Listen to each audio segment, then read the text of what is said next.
There is a woman who leaves for work 40 minutes early every morning, not because of traffic, not because she is particularly organized. She leaves early because she needs those 40 minutes alone in the car before the day begins, before the office, before the inbox, before the version of herself that other people require her to be.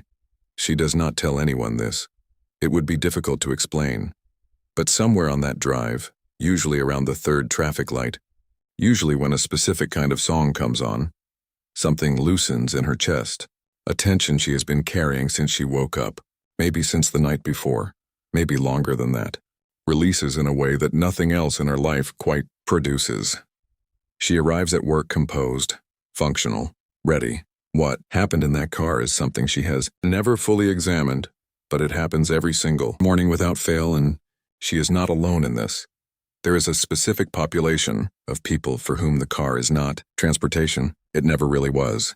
For these people, the car is the only place in their entire lives where something essential becomes possible. Something that sounds simple when you say it out loud, but is surprisingly difficult to actually locate in modern life. The experience of being fully, quietly, uncomplicatedly themselves. To understand why this happens, why a moving vehicle does what no room, no relationship, no amount of effort can reliably produce, you have to look at what the car actually is as a psychological space. Because it is unlike any other environment a person inhabits. Think about every other space in your life. Your home is full of the people you love, which means it is full of their needs, their moods, their silent expectations. Your workplace is a performance from the moment you walk through the door. Social spaces require management of how you appear, what you say, how much of what you actually think you allow to surface. Even your bedroom is not entirely yours. The phone is there. The obligations are there. The list of things undone sits at the edge of every moment of stillness. The car is different. In the car, there is a door that closes. There is a physical boundary between you and every demand that exists outside it. The world continues beyond the windshield, but it cannot reach you. Not immediately, not without effort. There is forward motion, which means the body receives continuous, gentle sensory input. The vibration of the road, the changing light, the managed task of driving. Just enough to occupy the part of the brain that, when left unengaged, turns toward anxiety and rumination. Psychologists call this optimal cognitive load. The brain has a minimum threshold of stimulation it requires to stay regulated. Too little input and it turns inward, often destructively. Too much input and it becomes overwhelmed. Driving at highway speed on a familiar road hits the threshold almost perfectly. The conscious mind is gently occupied. The deeper mind, the part that knows what you actually feel, what you actually need, what is actually true, gets room to surface. This is not an accident. This is neuroscience. But the car is not just a regulated cognitive environment. It is also a space with a very specific social contract attached to it.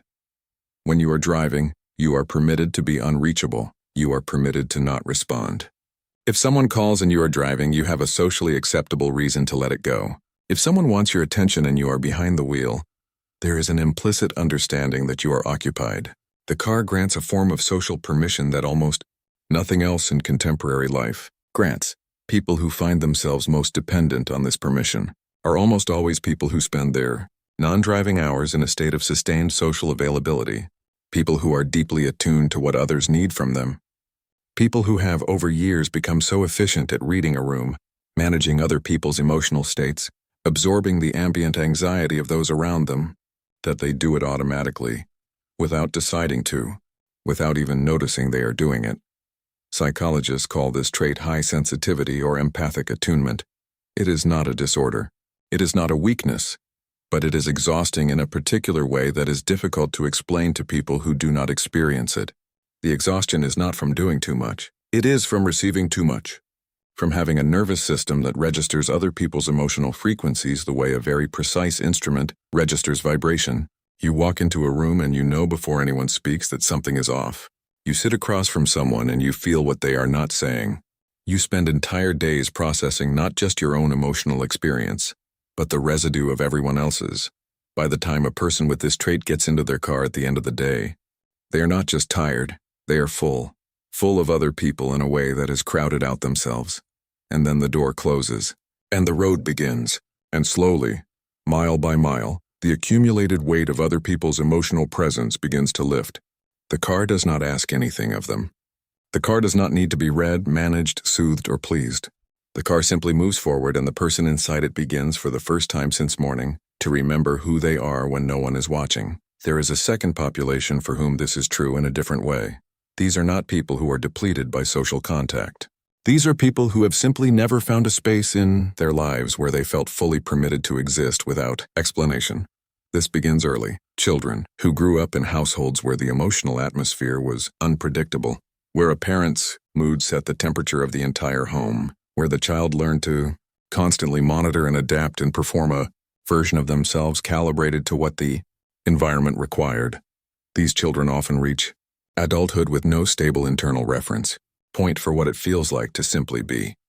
Being for them has always been conditional. There was always a reading to take, an adjustment to make, a temperature to check before deciding which version of themselves was safe to bring into the room. The car removes that calculus entirely. There is no temperature to read. There is no performance to maintain. There is no one in the vehicle who needs something from them. The road ahead is not evaluating them. The dashboard is not disappointed. The specific psychological relief this produces in someone with this history is not about the car at all. It is about the experience, possibly one of the only consistent experiences available to them, of existing without condition. Some people cry in their cars, not because something happened, not because they are having a crisis, because they got in, closed the door, and their body recognized the safety of the space before their conscious mind did. The tears are not distress. They are release. They are the nervous system exhaling. There is something else operating here that almost never gets named. Movement. Human beings evolved in motion.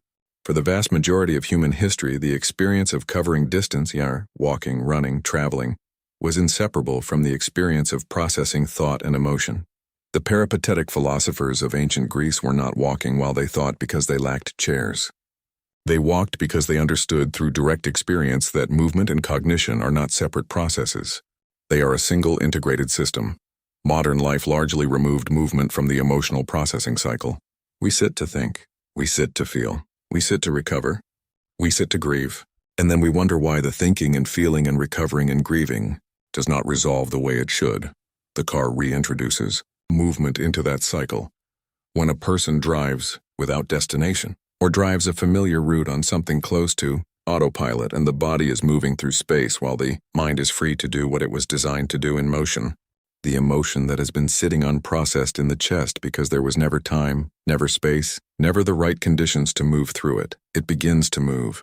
People who describe feeling most like themselves while driving are often describing this without knowing it. They are not feeling themselves because of the car. They are feeling themselves because they are finally moving again.